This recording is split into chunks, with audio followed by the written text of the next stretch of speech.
Hello! So you probably have an unbent tree that you got from Iron Banner, or you're wondering if the one that's being sold is good. Well, hopefully this video can tell you the possible good rolls.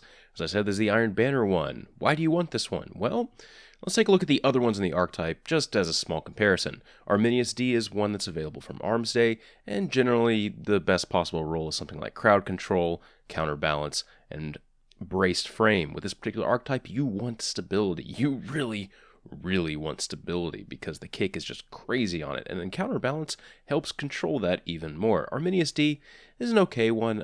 Most people don't like it because it has a pretty nasty muzzle flash on it. Hexcaster Arc is one that's available from Crucible packages.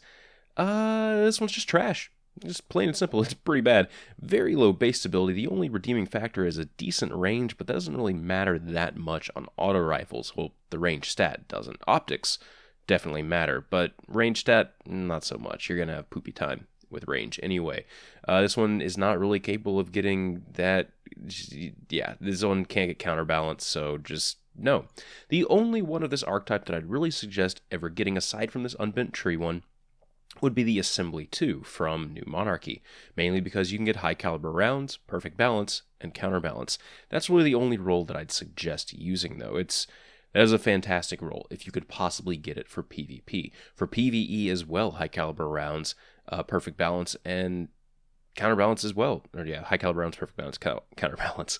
That would be another fantastic roll as well, because high caliber rounds does amazing work. This archetype, not that great in PvE, but if you like using this is another good option for PvE. Now, finally onto the Unbent Tree. This has, again, very solid base stats. Compared to the Assembly 2, range and stability are almost the same. Aim assist is slightly less, but everything else is like ever so slightly more. Getting into the actual perks now. Perfect balance is basically the only one that you would want in this particular node. As I said earlier, in this archetype, you really need stability. The kick on, or the recoil on these guns is just outstandingly huge if you don't have any stability increases. So perfect balance is what I would use there. However, you need either hand-laid stock or braced frame. One of the two.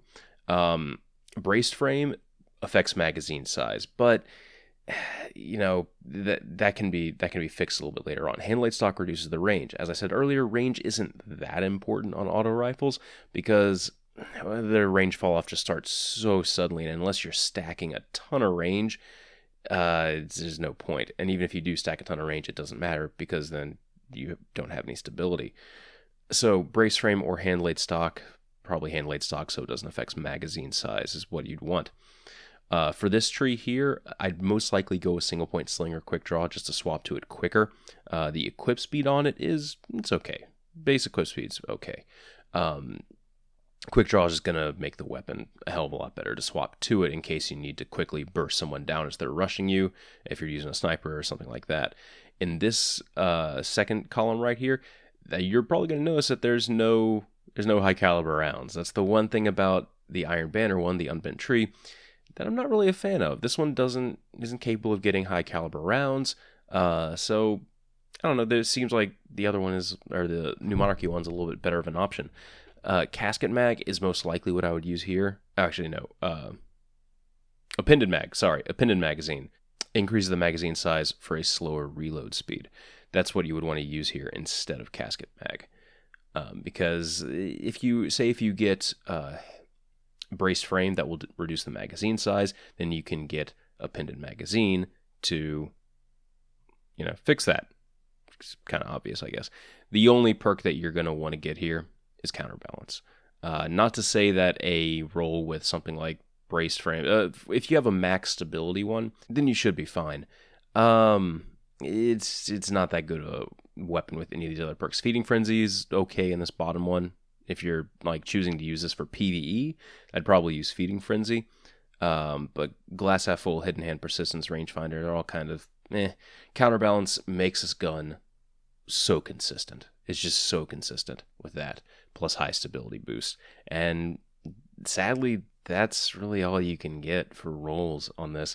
There's not a lot of possibilities with this archetype. You are very much pigeonholed into high stability and counterbalance. Anything else isn't going to be that good. It's going to be usable. All the footage in one of my reviews for this gun, is done without counterbalance. But I'm having to fight the weapon a lot, and that's something that you don't want to do in any situation.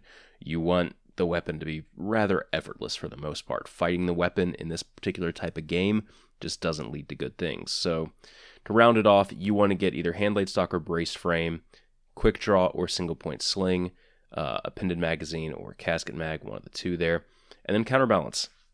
And sadly, that's it for the rolls. I hope you found this helpful, and I'll see you next time.